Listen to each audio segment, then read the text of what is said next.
Baik, saya selaku dari kelompok 3 ingin menjelaskan tema kami, yakni analisis dan interpretasi data. Mungkin langsung saja saya selaku pemateri yang pertama akan memaparkan materi kami. Pengertian analisis dan interpretasi data. Analisis adalah kegiatan untuk menyederhanakan data yang banyak agar mudah dipahami. Hasil dari analisis data biasanya berupa data dalam tabel frekuensi dan tabel silang, baik yang disertai dengan perhitungan statistik maupun tidak. Jadi, analisis sendiri adalah sebuah kegiatan untuk menyederhanakan data yang banyak agar mudah dipahami. Hasil dari analisis data biasanya berupa dalam tabel, baik tabel frekuensi ataupun tabel silang. Mungkin untuk tabel frekuensi, contohnya akan dijelaskan oleh pemateri yang terakhir atau akan dipaparkan oleh pemateri yang terakhir. Selanjutnya, interpretasi data. Interpretasi data adalah kegiatan memberi arti atau makna data. Dalam melakukan interpretasi data ini bisa dilakukan dengan dua cara. Yang pertama, penelitian hanya melakukan interpretasi secara terbatas. Misalnya, hanya melakukan interpretasi data dari variabel-variabel yang diteliti saja. Atau dengan cara kedua, yakni peneliti melakukan interpretasi data secara meluas, dalam arti yang melakukan perbandingan dengan hasil-hasil penelitian lain. Jadi interpretasi data ini ada dua cara, yakni cara yang pertama itu dia secara terbatas atau dikatakan dengan dari variabel-variabel yang ia teliti saja, atau dengan cara kedua yakni meluas, dalam arti melakukan penelitian dengan hasil-hasil penelitian lain, begitu. Selanjutnya saya akan menerangkan tentang teknik-teknik analisis dalam kuantitatif. Teknik analisis data kuantitatif menggunakan pendekatan statistik. Dalam teknik analisis data menggunakan statistik terdapat dua macam statistik yang digunakan, yaitu statistik deskriptif dan teknik statistik inferensial. Jadi teknik analisis data kuantitatif ini ada dua, yakni meliputi statistik deskriptif dan statistik inferensial. Mungkin akan saya jelaskan satu persatu dari statistik deskriptif dan inferensial. Yang pertama, yakni statistik deskriptif adalah statistik yang digunakan untuk menganalisis data dengan cara mendeskripsikan atau menggambarkan data yang telah terkumpul. Analisis ini hanya berupa akumulasi data dasar dalam bentuk deskripsi semata, dalam arti tidak mencari atau melakukan penarikan kesimpulan. Jadi sudah dapat dipahami ya, untuk statistik deskriptif ini hanya merupakan akumulasi data dasar dalam bentuk deskriptif. Semata-mata bukan untuk menarik kesimpulan, hanya mendeskripsikan dasar, begitu, bukan untuk menarik kesimpulan. Teknik analisis statistik deskriptif yang digunakan antara lain, mungkin akan saya jelaskan tekniknya satu persatu. Yang pertama, penyajian data dalam bentuk tabel atau distribusi frekuensi dan tabulasi silang. Dengan analisis ini akan diketahui kecenderungan hasil temuan penelitian, apakah masuk dalam kategori rendah, sedang, atau tinggi. Jadi penyajian data dalam bentuk tabel ini akan diketahui kecenderungan hasil dari temuan itu tadi, apakah masuk dalam kategori rendah, sedang, atau tinggi. Untuk yang kedua, penyajian data dalam bentuk visual seperti histogram, poligon, ogif, diagram batang, diagram lingkaran, diagram pastel, dan diagram lambang. Mungkin nanti contoh dari salah satu dari diagram tersebut akan dipaparkan oleh pemateri terakhir. Yang ketiga, penghitungan ukuran tendensi sentral, yakni meliputi mean, median, modus, itu. Yang keempat, penghitungan ukuran letak, yakni kuartil, desil, dan persentil. 5. Penghitungan ukuran penyebaran, standar deviasi, varians, rank, deviasi kuartil, mean deviasi, dan sebagainya. Mungkin seperti itu. Saya akan menjelaskan tentang statistik inferensial. Statistik inferensial adalah statistik yang digunakan untuk menganalisis data sampel yang hasilnya diberlakukan untuk populasi. Statistik ini akan cocok digunakan bila sampel diambil dari populasi yang jelas dan teknik pengambilan sampel dari populasi itu dilakukan secara random. Statistik ini juga disebut dengan statistik probabilitas karena kesimpulan yang diberlakukan untuk populasi berdasarkan data sampel itu kebenarannya bersifat peluang atau probability. Suatu kesimpulan dari data sampel yang akan diberlakukan untuk populasi itu mempunyai peluang kesalahan dan kebenarannya dan yang dinyatakan dalam bentuk persentase. Jadi contohnya bila peluang kesalahan 5% itu kan berupa persentase. Bila peluang kesalahan 5%, maka taraf kepercayaannya 95%. Jadi dinyatakan dalam bentuk persentase. Contoh lagi, bila peluang kesalahan 1%, maka taraf kepercayaannya 99%. Begitu sebaliknya. Begitu seterusnya.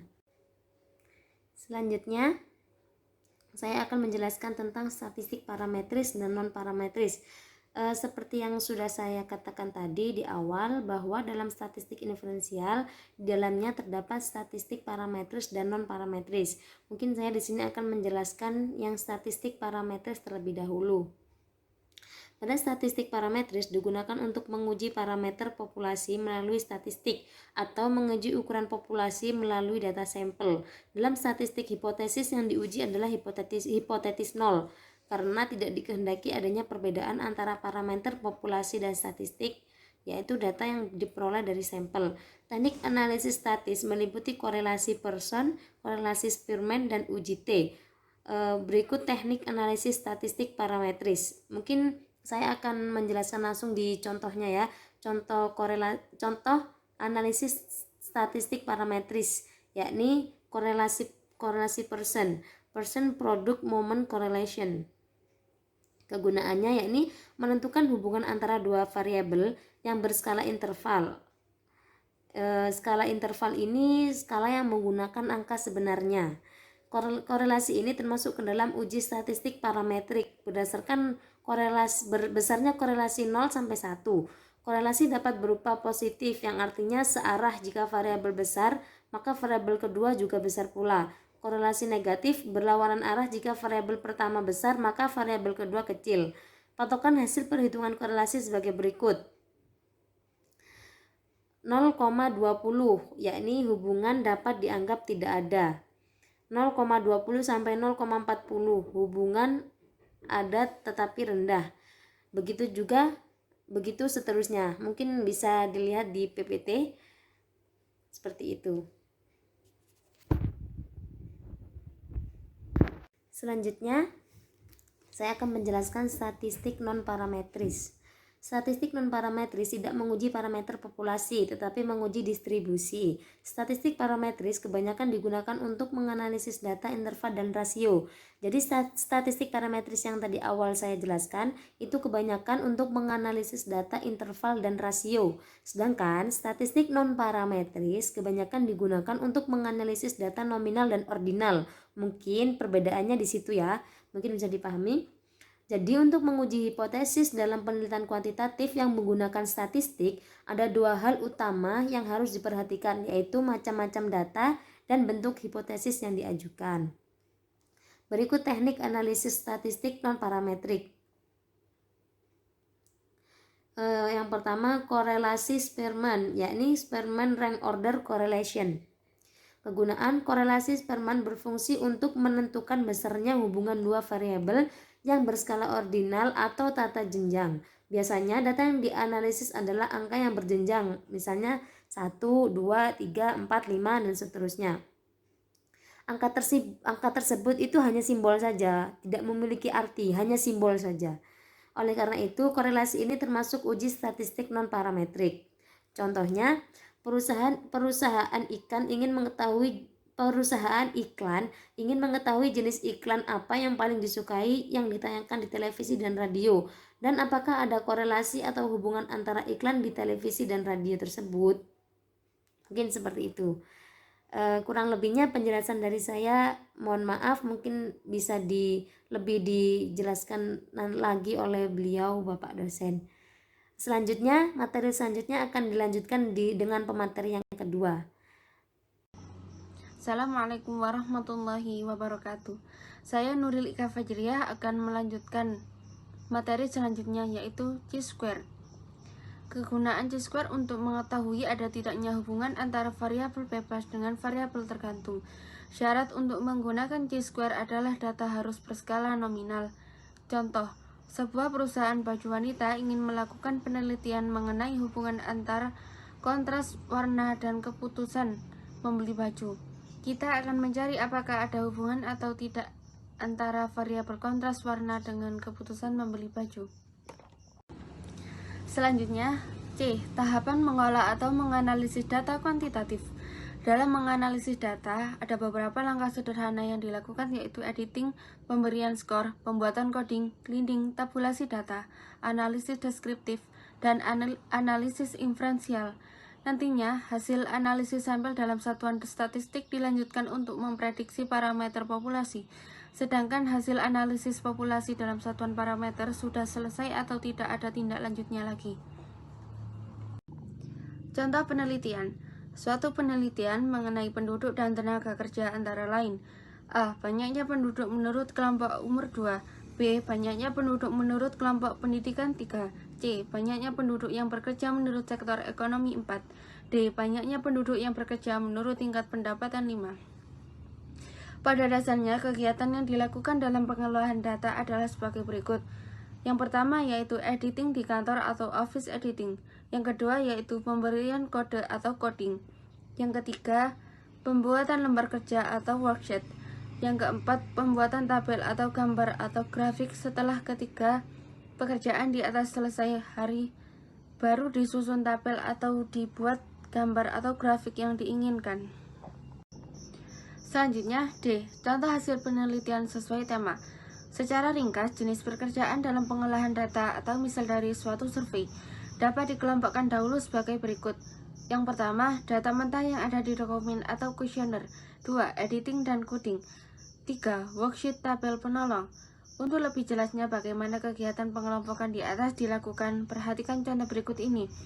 Dalam suatu penelitian atas 11 orang pegawai negeri, diamati beberapa karakteristik mereka sebagai berikut: jenis kelamin, pendidikan, umur, masa kerja, status perkawinan, golongan, jumlah anak, pengeluaran.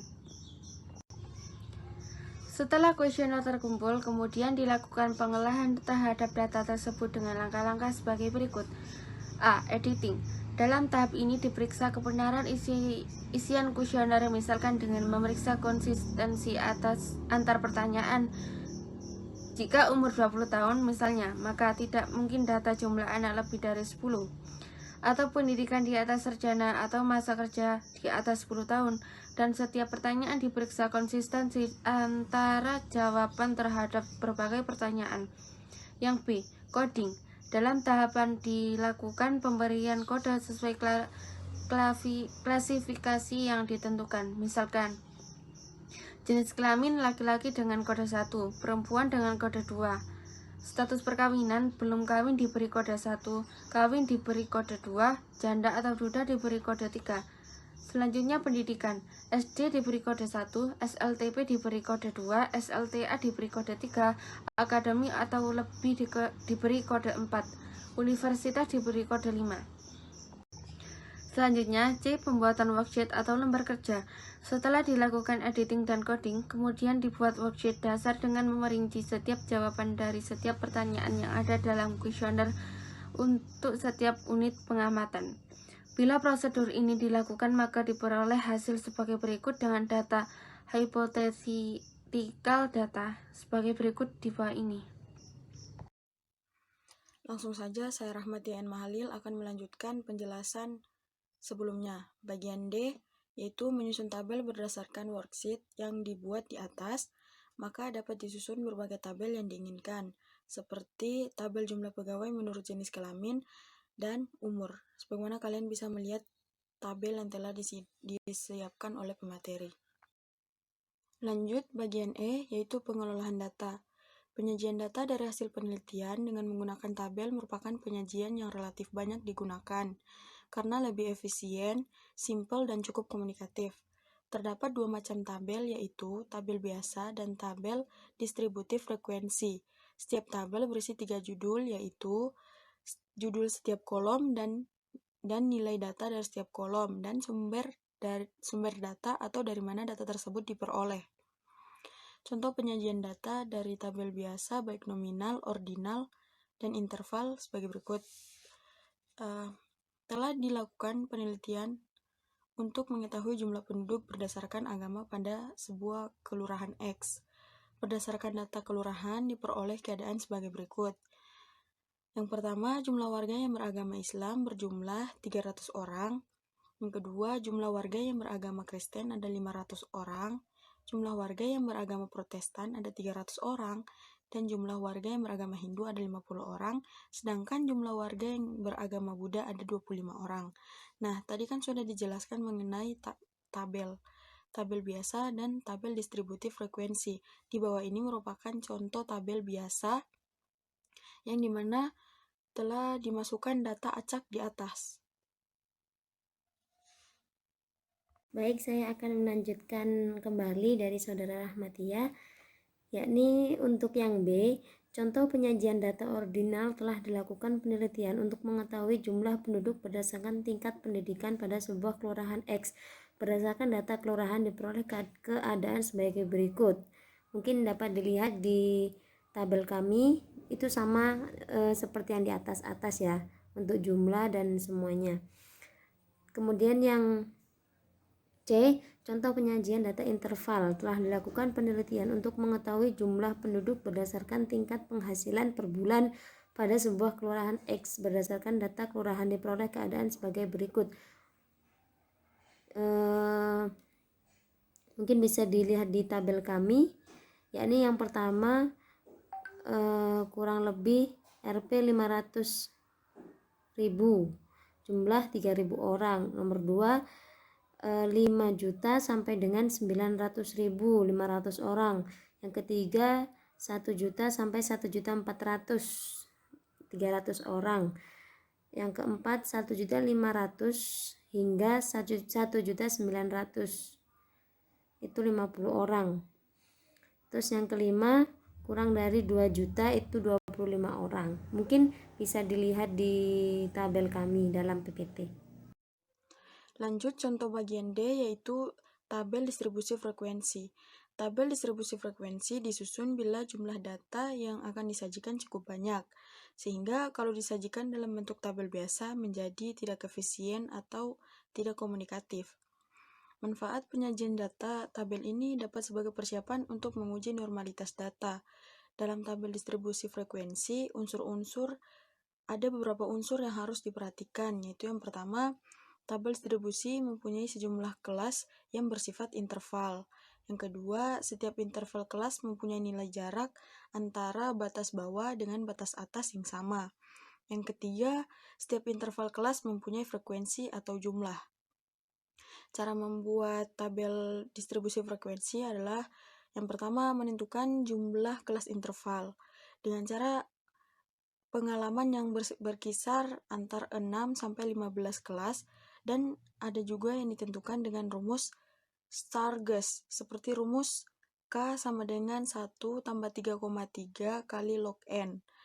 Sebagaimana K itu adalah jumlah kelas, N adalah jumlah data yang diobservasi, sedangkan log adalah logaritma.